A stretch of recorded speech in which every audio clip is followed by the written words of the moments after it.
Trackhouse and Kaulig make a trade, and Kyle Busch has a new sponsor to help make up for sponsors that aren't coming back.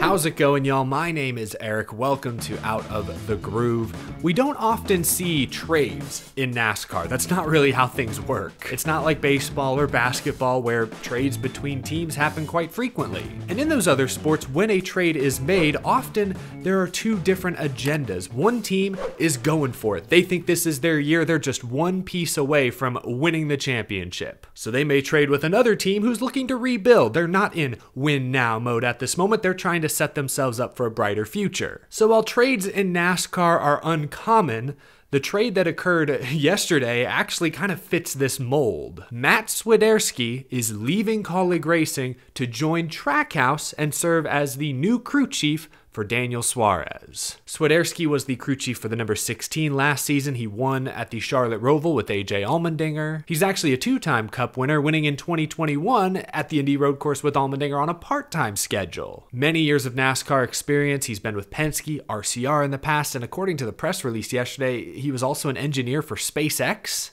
So Matt Swiderski leaves the 16 Kaulig car to join the Trackhouse 99, which means Travis Mack, who's been Daniel Suarez's crew chief ever since Trackhouse was born, will now take over Swiderski's old role. Travis Mack will not only be the new crew chief of the number 16, he will also take over the role of Cup Series technical director for Kaulig Racing. So Kaulig is sending Swiderski to Trackhouse, Trackhouse is sending Mack back to Kaulig. Basically the NASCAR equivalent of a trade, and I do think there are two very different agendas here. Kaulig Racing is still trying to build a stable, competitive NASCAR Cup Series team. It's nearly mid-January. We don't even know who's driving the number 16 car this year. We know AJ will drive it at Daytona, but beyond that, it's largely an unknown. So Travis Mack, who spent the last few years watching Trackhouse build a formidable Cup Series program, he'll take some of that knowledge and experience over to Kaulig. Makes sense to me. That team is building. Trackhouse, they're the win now team. Specifically Daniel Suarez. This is a huge year for Daniel. We often compare Trackhouse to 23XI Racing because they're both key partner organizations that debuted the same season. You look at 23XI Racing, the combination of Bubba Wallace and crew chief Booty Barker have clearly shown steady improvement year after year. They won a rain-shortened superspeedway race in year 1. They won a legit intermediate race in year 2. Year 3, they were in the round of 12. Clear, steady improvement over here, while on this end with Trackhouse and Daniel Suarez, there has not been clear improvement. Year 2 was a huge step forward, winning at Sonoma, making the playoffs, great accomplishment. Year 3 was a huge step backwards. That's concerning. And honestly, both years, 22 and 2023, Daniel Suarez has consistently lagged behind his teammate Ross Chastain. Even in a down year for Trackhouse, Chastain managed to win 2 races and make the playoffs.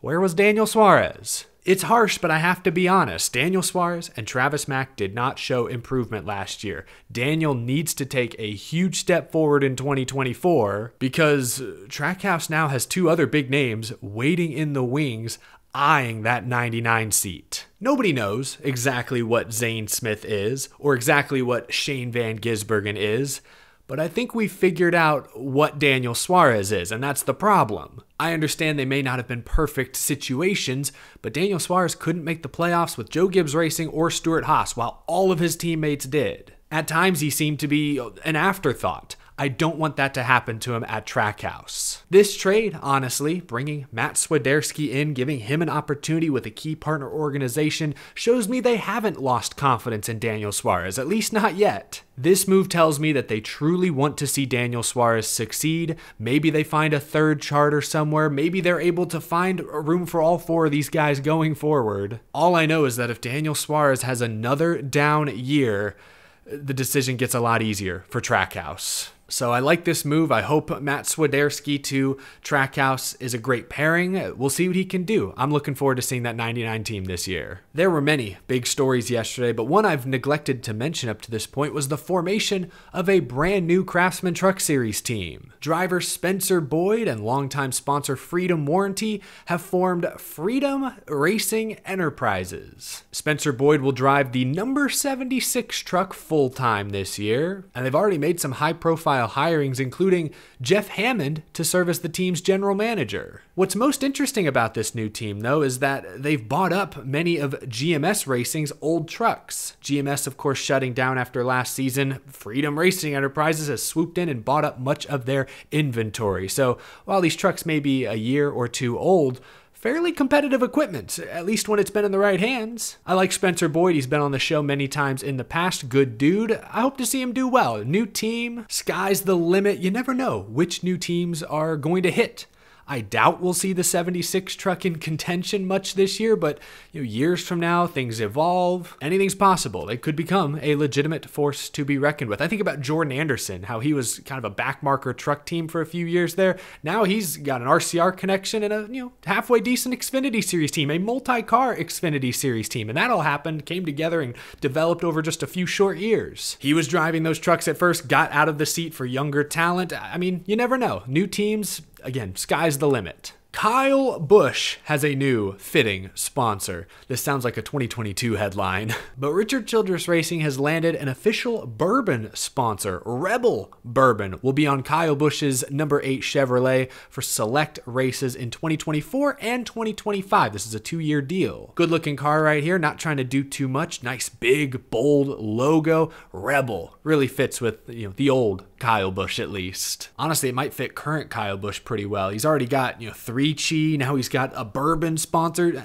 Dude's kind of edgy, at least for NASCAR. When reading up on this deal, I was on Richard Childress Racing's website. I ventured over to the Partners tab. This is something I used to do a ton as a kid, especially when Matt Kenseth was racing for Roush and then Gibbs. Early in the year, I would look and see if he had any new sponsors for the coming season, tried to get like a little tease, a little hint. So I looked at Richard Childress Racing's Partners tab, and they've got a ton of sponsors listed, but I noticed a few of Kyle Busch's sort of one-off sponsors last year are no longer listed, like Net Spend with that bright orange and blue. I don't see their logo. I don't see McLaren Grills. Kyle Busch won in their scheme at Talladega. A lot of those were one-off brands, and they might have been subsidiaries of other sponsors, so maybe nothing, but landing Rebel Bourbon is big for Kyle Busch, who's a star driver, of course. Might make up for a few of the sponsors they could have lost from one year to the next. This happens to every team. Just about every team will lose a sponsor between one year and the next. Contracts expire, don't get renewed, who knows? Apparently Cheddar's is actually expanding their partnership, so that's good. But like I said, this is a 2022 headline. A year ago, Kyle Busch and how marketable is he, sponsorship, that was a huge narrative, a big story. I think it's kind of relaxed a bit. I think Kyle Busch will be fine in the sponsorship department this year. Welcome Rebel Bourbon, good looking car. 2311 Racing has a new sponsor. They posted a short clip today welcoming the U.S. Air Force to the team. They didn't show off any new paint scheme or design or anything, which honestly, what's the point of announcing a sponsor if you don't have a paint scheme to show us? Come on. But this is a big win for 2311 and Bubba Wallace. Bubba Wallace has driven Air Force paint schemes in the past during his time with Richard Petty Motorsports. Cool to see them reunited, and I'm looking forward to seeing what paint schemes they premiere in 2024.